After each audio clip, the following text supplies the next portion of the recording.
Hello, welcome to the first part of the lecture series on flight mechanics. In this part, we will be reviewing the basic concepts in aerodynamics, which will be needed as we go along.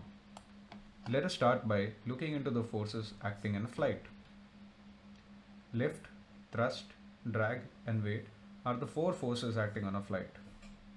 Lift and drag are the aerodynamic forces. Thrust is a force that is provided by the propulsion system, such as the engines. Pressure, density, temperature, and velocity are the key physical properties of aerodynamics. An engineer is expected to quantify these properties at every point in the flow field.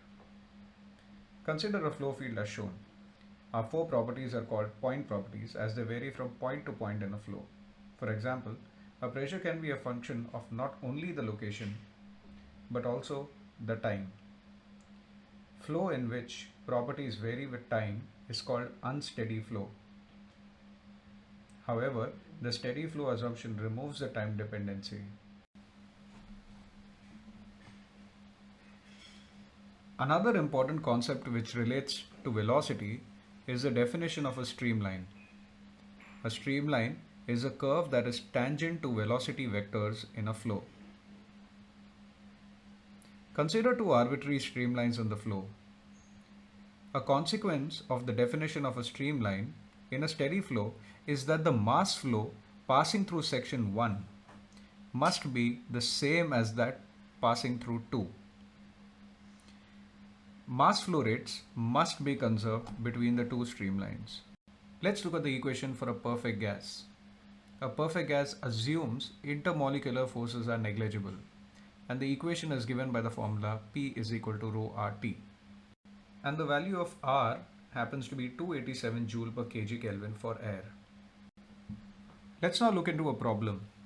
An aircraft is flying at an air pressure of 68.94 kilopascals and at a temperature of minus 28 degrees Celsius. What is the air density for these conditions? Using the perfect gas equation and plugging the values after converting the temperature into Kelvin, we can easily arrive at the value for density. Another important derivation is the hydrostatic equation. Consider a differential fluid element of air as shown. The mass of the fluid element is dm. In the vertical direction, there are two forces.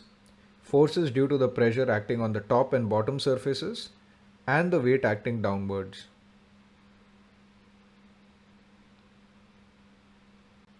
The weight is the mass times the acceleration due to gravity.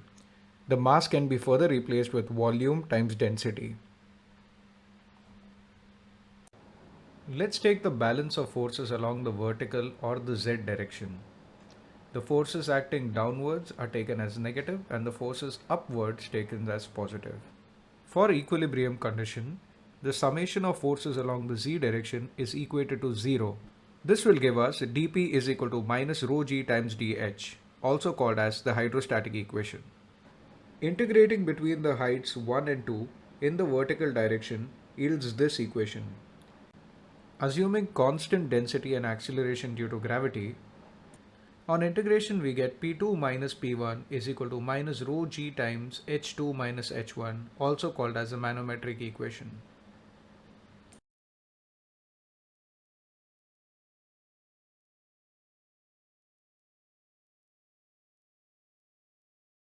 Let us look into a problem. A lake is 15 meters deep. What is the difference in pressure between the bottom of the lake and the surface given that the density of water is 1000 kg per meter cube?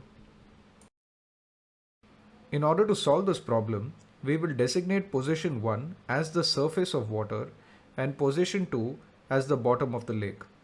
The position 1 is taken as h is equal to 0 and 2 is h is equal to minus 15. We will use the manometric equation to solve this problem. On substituting the values of densities and the heights, we find that the value of the difference in pressure is equal to 147,150 pascals, which means that the pressure at the bottom of the lake is higher than the top by 147,150 pascals.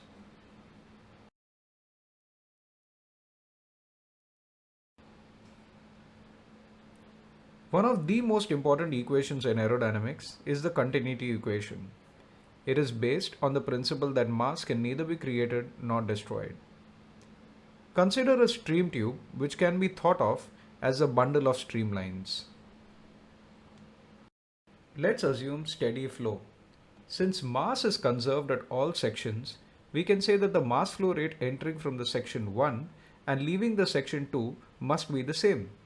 The mass flow rate is given by the formula density times the area of cross section times the velocity with which the fluid is entering or leaving.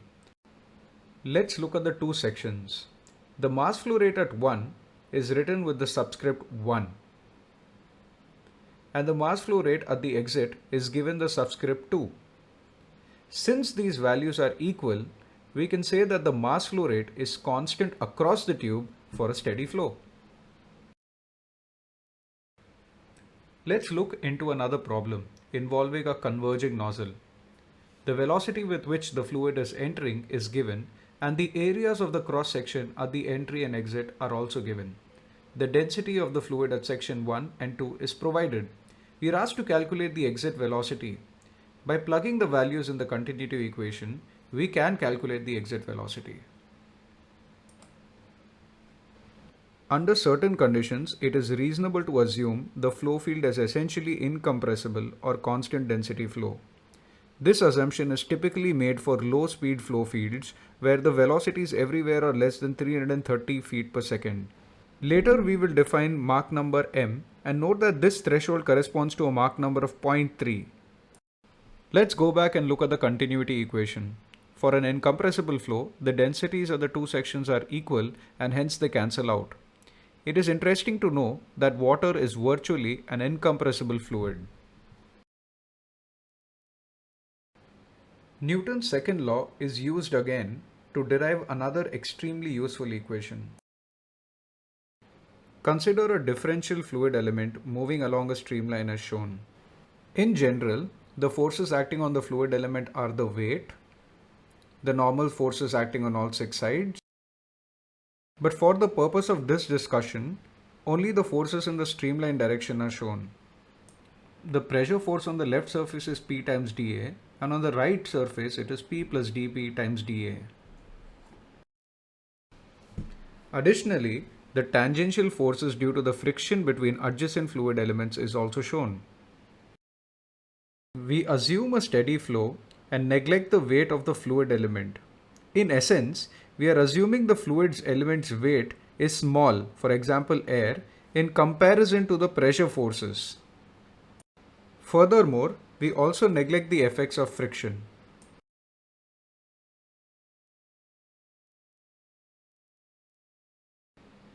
We know that the force is mass times acceleration. The left hand side of the equation is given as pdA minus P plus dP times dA. The right hand side of the equation is mass times acceleration, which is also the change in velocity with respect to time. But the mass is replaced with density times the volume. In order to be able to manipulate the equation, we multiply and divide by ds. Performing simple algebra and manipulating the equation, we get this. Try this for yourself before we go ahead.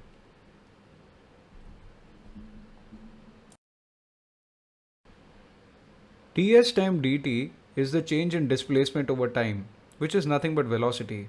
So by cancelling the common terms from both sides, we get dP is equal to minus rho v dv. This equation is also called as the Euler's equation. Euler's equation is not convenient for easily solving problems.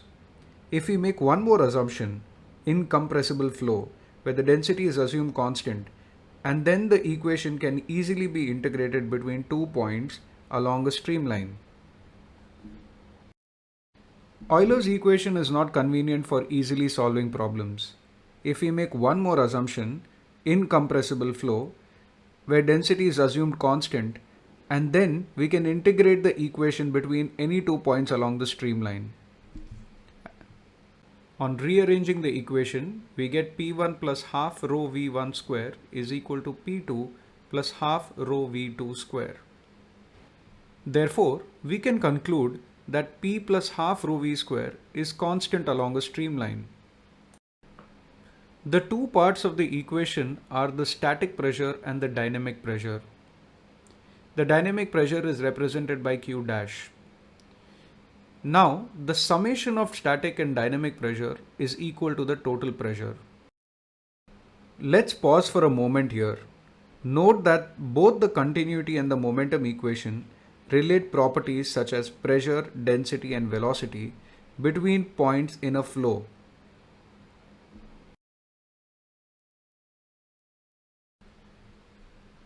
Let's look at a fighter jet on approach to a base that is flying at a speed of 225 km per hour. The atmospheric pressure and density are given as follows. At a point on the upper surface of the wing, the pressure is measured as 98.63 kilopascals. We are asked to calculate the velocity of the flow at that point on the wing and the total pressure acting on the aircraft.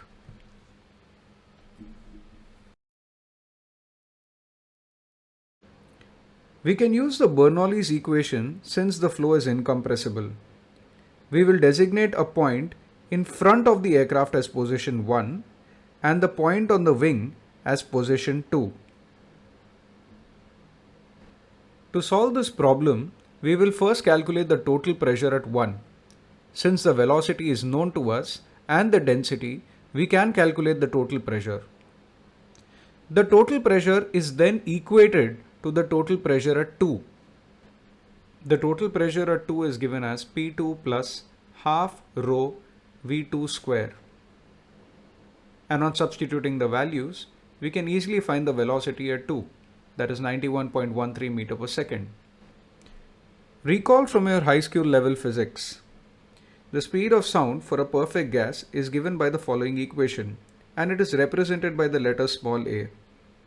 Gamma is a ratio of specific heats, R is a specific gas constant, and T is the temperature in Kelvin. So what should be the speed of sound if the air temperature is minus 28 degrees Celsius? We must first convert the temperature into Kelvin. And on substituting the values in the equation of sound, we get the value close to 314 meters per second.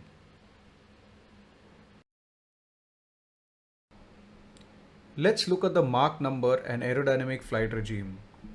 For that, let us take one particular streamline around the aircraft. The point 1 is taken sufficiently far ahead of the aircraft. The local Mach number m can be defined as a ratio of the local flow velocity to the local speed of sound. The velocity at 1 and 2 is given as v1 and v2. Because of the acceleration of the flow velocity around the contours of the aircraft, the velocity of v2 is higher than v1. The conditions at point 1 are called free stream conditions and is denoted by the subscript infinity. With the aircraft as a reference frame, v1 becomes the aircraft's true airspeed. If a1 is the local speed of sound, or in this case, a free stream, then the Mach number at 1 is going to be V's free stream divided by a free stream. Similarly, the Mach number at 2 is going to be v2 divided by a2. Hence, we can conclude that the Mach number at 2 is greater than Mach number at 1. If Mach number happens to be 1, then I can say V is equal to A, and that condition corresponds to the sonic condition. When the local Mach number is less than 1 everywhere in the flow field, the flow is subsonic. When the flow field has regions of both subsonic and supersonic flow, the flow field is transonic. Anything between 1 and 5 is supersonic, and anything above 5 is hypersonic. Lastly, we are going to see how we can write the dynamic pressure in terms of Mach number.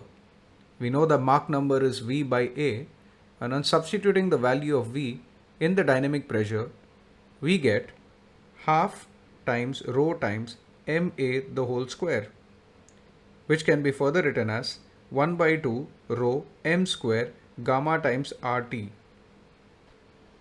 Recall from the equation of state we got density is equal to P divided by RT. And on substituting the value of density into the equation for dynamic pressure, we have an alternate form for dynamic pressure.